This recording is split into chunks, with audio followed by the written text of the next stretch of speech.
أعوذ بالله من الشيطان الرجيم بسم الله الرحمن الرحيم الحمد لله والصلاة والسلام على رسول الله صلى الله عليه وسلم وعلى آله وصحبه وسلم. Assalamu alaikum wa rahmatullahi ta'ala wa barakatuh. This is me again, Imam Luqman Ahmad. I want to talk about fear and mitigating fear, and so we can put things into proper perspective. Now, I'm not advocating that anybody be a glutton for punishment, that anyone goes out seeking to be oppressed, seeking to be accosted, seeking to be made fun of. I'm not advocating that, but I'm saying that the reality of being a Muslim, past or present, this is something that Muslims frequently had went through. Keep in mind that many of the prophets themselves were not only abused, not only harassed, not only beaten, but were killed. Allah mentions in the Quran, وَيَقْتُلُونَ الْأَنْبِيَاءَ بِغَيْرِ حَقٍّ ذَلِكَ بِمَا عَصَوْا وَكَانُوا يَعْتَدُونَ. And they kill the Anbiya, kill the prophets without just due. And he says this is because of how they had disobeyed and they were transgressful. You have the story of Habib al-Najjar that's mentioned in Surah Yasin, where Allah says, وَضْرِبْ لَهُمْ مَثْلًا أَصْحَابَ الْقَرْيَةِ إِذْ جَاءَهَا الْمُرْسَلُونَ. He says, and draw for them the example of the people of the village when the messengers came to them. إِذْ أَرْسَلْنَا إِلَيْهِمْ اثْنَيْنِ فَكَذَّبُوهُمَا فَعَزَّزْنَاهُمْ بِثَالِثٍ. Allah says, and when we sent two messengers to them and they rejected them, so we strengthened them with the third. وَقَالُوا إِنَّا إِلَيْكُمْ لَمُرْسَلُونَ. And they said, we are messengers to you. This is in Surah Yasin. But there's a very interesting story in this whole thing where Allah talked about the man that came running from the other side of the city. وَجَاءَ مِنْ أَقْصَى الْمَدِينَةِ رَجُلٌ يَسْعَى. He says, and from the other side of the city, a man came running. And he said, قَالَ يَا قَوْمِ اتَّبِعُوا الْمُرْسَلِينَ. He says, oh my people, follow these messengers. اتَّبِعُوا مَنْ لَا يَسْأَلُكُمْ أَجْرًا وَهُمْ مُهْتَدُونَ. He says, follow these ones who aren't asking you for any reward and they're rightly guided. This man, his name, and we know from Tafsir, his name was Habib al-Najjar. He was a carpenter. But the interesting thing is that when these messengers had come to this village, Allah sent the messengers to the village to invite them to Islam, invite them to Tawheed. And they rejected them. So he came running from the other side of the city saying, Ya qawmi ittabi'u al-mursaleen. Oh my people, follow these messengers. Follow the ones who aren't asking you for anything and they're rightly guided. But then he said, وَمَا لِيَ وَمَا لِيَ لَا أَعْبُدُ الَّذِي فَطَرَنِي وَإِلَيْهِ تُرْجَعُونَ أَتَّخِذُ مِن دُونِهِ آلِهَةً إِن يُرِدْنِ الرَّحْمَنُ بِضُرٍّ لَا تُغْنِ عَنِّي شَفَاعَتُهُمْ شَيْئًا وَلَا يُنْقِذُونَ إِنِّي إِذًا لَفِي ضَلَالٍ مُبِينٍ إِنِّي آمَنْتُ بِرَبِّكُمْ فَاسْمَعُونِ. This is the key part in Surah Yasin about this fear stuff that we want to try to talk about. He says, and what's wrong with me? That I don't worship the one who has created me and the one who you all shall return to. And he said, he says, should I take other than Allah, aliha, other gods? If the Rahman wants harm to come to me, their intercession will not help me in any way, nor can they save me. If I follow them, inni idhan la fi dhalalin mubin. This is what Habib said. If I follow them, I am in manifest error. Then he said, Inni amantu bi rabbikum fasma'un. He said, I believe in your Lord, talking to the messengers and saying to the people, listen. The next verse, because when he said that, don't you know that they stomped him to death? The Habib al-Najjar, rahimahullah, he was stomped, beaten to death. The Prophet said, alayhi salatu wasalam, he was beaten so badly that his insides, his intestines, they stomped out his intestines. So the next thing he heard, Allah says, قِيلَ رُخُلْ الْجَنَّةِ. It was said to him, enter Jannah. And he said, يَا لَيْتَ قَوْمِ يَعْلَمُونَ. Bima ghafar li Rabbi wa ja'alani min al-mukramin. He says, if my people only knew how my Lord has forgiven me and made me of the honored ones. And this is one case, Habib Najjar. So I'm just saying to you that it's common in our history. We don't want to become oppressed and abused because of being a Muslim or giving da'wah to Islam, calling people to Islam. But it's something that happens. It happens with prophets. It happens with people who weren't prophets, as we can see in the case of Habib Najjar, Habib the carpenter. So there's several approaches that you can take to mitigating if you're afraid. I mean, listen, I'm not knocking fear. People have fear. It's common for people to be afraid. No one wants to become harassed. Nobody wants to be a victim. But there's a lot of victims. Allah decrees a lot of victims. And there's a potential for any one of us to be a victim at any given time. It could be because of our Islam. It could be because of our race.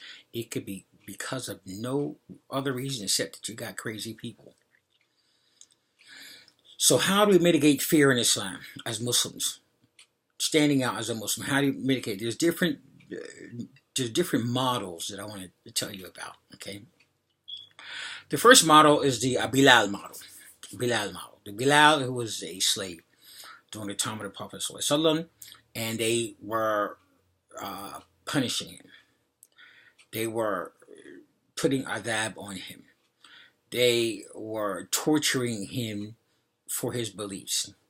They put a heavy rock, we all know this story, they put a heavy rock on his chest in this heat of the sun, to try to break him. But he kept saying, Ahad, Ahad, Ahad, Ahad. He held fast until Abu Bakr Siddiq, the companion Abu Bakr, came and he ransomed him. That was one way of looking at it, where you're holding to your faith and they're persecuting you and they're punishing you and they are torturing you. And you hold on. That's just one example of a companion. And this is a companion too that the Prophet alayhi salatu heard his footsteps in Jannah. Then you have for example, the Abu Dhar model. This is another model altogether different. Abu Dhar al-Ghafari, he was from the Ghafari tribe. He came into Mecca looking for the Prophet alayhi salatu, asking a bunch of questions. So the people who were companions, they were leery of him. So Ali ibn Abi Talib got with him and, got a little bit more information. Like, what you want? What you ask a lot of questions, homie? Right? Well, I ain't say it like that, but I'm just saying that Ali ibn Abi Talib, and if you know about Ali, you know his type of character in the way he is straightforward companion of the Prophet ﷺ. But anyway, Abu Dhar took him to the Prophet sallallahu alaihi wasallam, and he took shahada. Abu Dhar, he took shahada, he became a Muslim. So the Prophet, at that time, the Muslims in Mecca, they were being persecuted. So the Prophet said, listen, you don't got to go tell everybody that you're Muslim. You don't have to tell everybody about this. You just keep it to yourself. But alhamdulillah, make it back home to your people and give them da'wah and so on. He was from the Ghafari tribe, like I mentioned. So he said, okay. But when he left the Prophet alayhi salatu, Abu Dhar went directly down to the Kaaba and he said, Ashhadu an la ilaha illallah wa ashhadu anna Muhammad Rasulullah. He just put it in their face and they beat him up, and they beat him really bad. He got the ultimate beat down. So some companions came and they took him and they went back with the Prophet ﷺ and they nursed him to health. They took him a while, I think it was a couple of weeks, until he was able to, walk again and move on his own again. So once he got better, the Prophet said, listen, see what happened the first time. So listen, go ahead back to your tribe, man, and just keep the Islam. We don't got to, we ain't got to do, you don't got to make a big deal out of this because we're being persecuted. So he went, instead of going back to his tribe, Abu Dhar al-Ghafari, he went back again to the Quraysh, to the Kaaba, and again, he said the same thing. Ashhadu an la ilaha illallah wa ashhadu anna Muhammad Rasulullah. And they beat him up again, worse. Close to death. Beat him up a second time. So the Prophet said, listen, man, you ain't got, I understand you want to make a statement, but you don't have to do all this. But this was because of his iman, his faith. his faith, that because there was opposition, because there was persecution, he was determined not to give in to the fear, but instead go down to the Kaaba and proclaim his Shahada again. So, after he became better the second time, he was going to do it again, and they were going to beat him up again. But then some of them, he went down there, and some of them said, look, somebody said to the Quraysh, listen, this guy is from the Ghafari tribe. We already beat him up twice. So let's be careful, because we have to go through that tribal area in our business. To do our business, we have to go through the areas controlled by the Ghafari tribe. If we beat this guy up again, man, we have to deal with the consequences next time we're on the road and we're going through their land, and they may do some gangster stuff on us. And that's how that happens. So that's another model. We talked about the Bilal model. We talked about the Abu Dharr al-Ghafari model. I want to talk a little bit about the Hamza model. There was the Hamza model. The model was Hamza was when they started to accost the Prophet ﷺ while he was in Mecca, because he was Muslim. He was calling to Tawheed. Hamza came down there and said, "Ana ala dini Muhammadin aqulu ma aqul, ma yuqawimuni." He says, listen, I'm on the religion of Muhammad. I say whatever he says, and who want to get down with me? That's another path. Okay, I'm just saying that there's ways that we see in our seerah, in the history of Islam, of how different Muslims dealt with that fear factor, dealt with that persecution factor. And in America, we're not even being persecuted. We're crying about people staring at us and all that. We're crying about people staring at us and talking funny to us. I'm talking about there were people who were persecuted for their beliefs. There were Muslims who were killed over their beliefs. In fact, Allah talks about قُتِلَ أَصْحَابُ الْأُخْدُودِ, that the people of the ditch, how they were killed for their belief. وَمَا نَقَمُ مِنْهُمْ إِلَّا أَن يُؤْمِنُوا بِاللَّهِ عَزِيزِ حَمِيدٍ. And they only criticized them because they believed in Allah, the Aziz, the Hamid. Ashab al-Ukhdud, it mentions in Quran also. So we talked about the Abu Ghafar, we talked about the Abu Dharr al-Ghafari model. We talked about the Bilal model. We talked about the Hamza model. Now, we just talk about the Ammar ibn Yasir model. But before that, okay, Ammar ibn Yasir was a companion too. But before, let's talk about his mother, Sumayya, and his father, Yasir. Sumayya was the first Shahida in Islam, the first one to be martyred in Islam during the time of the Prophet ﷺ. Okay, she took her Shahada, her and her husband, Yasir. And they tortured her. I mean, they tortured her. You think somebody, snatching the hijab, and I'm not saying it's right and all that, but dang,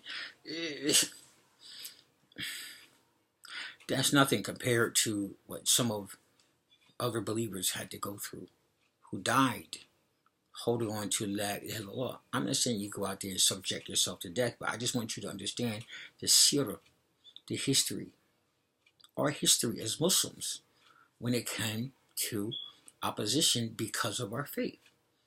And that there's some examples from the Prophet ﷺ, from other prophets, from other people mentioned in the Quran, and from the companions of the Prophet ﷺ. These are companions. These are things that happened in their lifetime. And we see how the Prophet looked at these things. Sumayya, they tortured her. All they wanted her to do was just to recant her Shahada. She refused. She refused. She refused. And they killed her. They put a spear right through her vagina. That's how they killed her. Okay? And she was the first martyr of Islam. Then her husband, the same thing. They threatened him. They started to torture him, tied him down, started to beat him. He refused to recant his Shahada. And they killed him. Then they went to their son, Ammar. Now, Ammar just witnessed seeing his mother killed, his father killed, and now they're going to kill him. And they just, again, they wanted him to recant his shahada and to say the name of their God. So he finally relented. He was afraid. He didn't want to get killed. And he said the name Hubal, which was the name of one of their gods. He relented. And so they spared him. So after that, Ammar did not show up. He was embarrassed. He was ashamed. He was ashamed to come around Rasulullah sallallahu alaihi wasallam because during the time of stress, during the time of persecution, he gave in. Okay? So, what happened? A verse came down. And the verse came down that was Man kafara ba'da ومن كفر بعد إيمانه إلا من أكره وقلبه مطمئن على الإيمان. He says, and the one who rejected faith after they had believed, except for the person who did it under compulsion while their faith was still resting comfortably on iman, while their heart was still resting comfortably on iman. So that verse came down about Ammar ibn Yasir. So when that verse came down, the Prophet alayhi salatu wasalam went and told the companions, hey man, find Ammar, man, find him.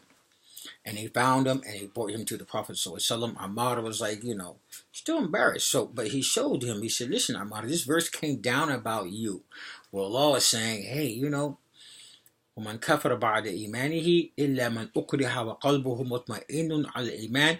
Whoever have rejected faith after having believed, except for the person who did it under compulsion. So sometimes people are under compulsion, they give in. I'm saying don't give in. But I'm saying that if you do give in, listen, as long as your faith is still in Iman. Because even amongst Sahaba, so we see amongst Sahaba, we see these different ways that people dealt with faith. Being persecuted, faith at risk. We had the Bilal model. We had the Abu Dhar al-Ghafari model. We had the Hamza model. And we had the Ammar ibn Yasir model. But the one model that we never saw during the time of the Prophet alayhi salatu wasalam is the model when you actually tell the people who are opposing you because of your religion or opposing you for your faith, or persecuting you, or harassing you, or doing Islamophobia against you because of your faith, where you sit and you open your mouth and you tell them how afraid you are.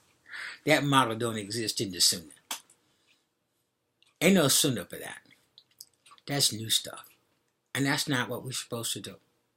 If you are afraid, put your trust in Allah. We have another model. This is the prophetic model directly, the Sunnah of the Prophet model. All of these are Sunnah except that the Prophet allowed it and knew it happened and so on, and he didn't, if you understand the meaning of the word Sunnah, as far as Islamic law is concerned, one of the things is called, iqrar. If the Prophet sees something happen, hears something happening, and he does not contradict it or oppose it or prohibit it, then it's acceptable. That is also one of the definitions of Sunnah according to the fuqaha, according to Islamic scholars. But that's another daras altogether. So we have where the Prophet was in the cave with Abu Bakr. And they were afraid. The fear was legitimate. Why? Because the Quraysh were only a few feet away from them and they were out to kill him. So you have assassins. You have a group of people who are out to assassinate you. Where they wanted to assassinate the Prophet alayhi salatu wasalam. They wanted to assassinate Abu Bakr as-Siddiq. And so the Prophet turned to Abu Bakr and he said, like Allah mentioned in the Quran, he said to Sahibihi, La tahzan, inna Allaha ma'ana. Don't be afraid, Allah is with us. So that's another example. So I've given you like 4 or 5 different examples of how to mitigate your fear if you're afraid, if that's what you're into. And I'm not putting anybody down for being afraid, but I'm saying do not tell the people how afraid you are as a Muslim. Don't do that. There's no sunnah for that. That's the one thing that the Prophet didn't do. Another model. Let me give you another model. Because there's ways to mitigate your fears, Muslims. This is the last one. You have where Allah said, He said in the Quran, فَاصْبِرْ عَلَى مَا يَقُولُونَ وَهَجُرُهُمْ حَجَرًا جَمِيلًا وَذَرْنِي وَالْمُكَذِّبِينَ أُولِي النَّعْمَةِ وَمَهِّلْهُمْ قَلِيلًا. He says, فَاصْبِرْ عَلَى مَا يَقُولُونَ. فَاصْبِرْ عَلَى مَا يَقُولُونَ. Be patient with what they say. وَهَجُرُهُمْ حَجَرًا جَمِيلًا. Be patient with them and make a hijrah from them. A nice hijrah. Like, okay, you're getting the backlash. You're getting the words. Oh, you bad Muslim. You saying nigger. You just not. Whatever they call you. Okay, whatever. So now you're saying, you know what? What does Allah say? فَاصْبِرْ عَلَى مَا يَقُولُونَ. Be patient with what they say. And back away from them. In a good back in a way. Like, okay, I'm going to ignore that and keep on moving. I'm going to change the venue. Go sit at another table. So these are the 5 or 6 ways to mitigate fear in Islam, following Kitab and Sunnah. Okay? But no matter what you do not go around empowering the bully by telling him how afraid you are or your children are. قولوا قولي هذا واستغفر الله لي ولكم ولسائر المسلمين من كل ذنب واستغفروه إنه هو الغفور الرحيم. سبحانك اللهم وبحمدك ونشهد أن لا إله إلا أنت ونستغفرك ونتوب إليك والسلام عليكم ورحمة الله.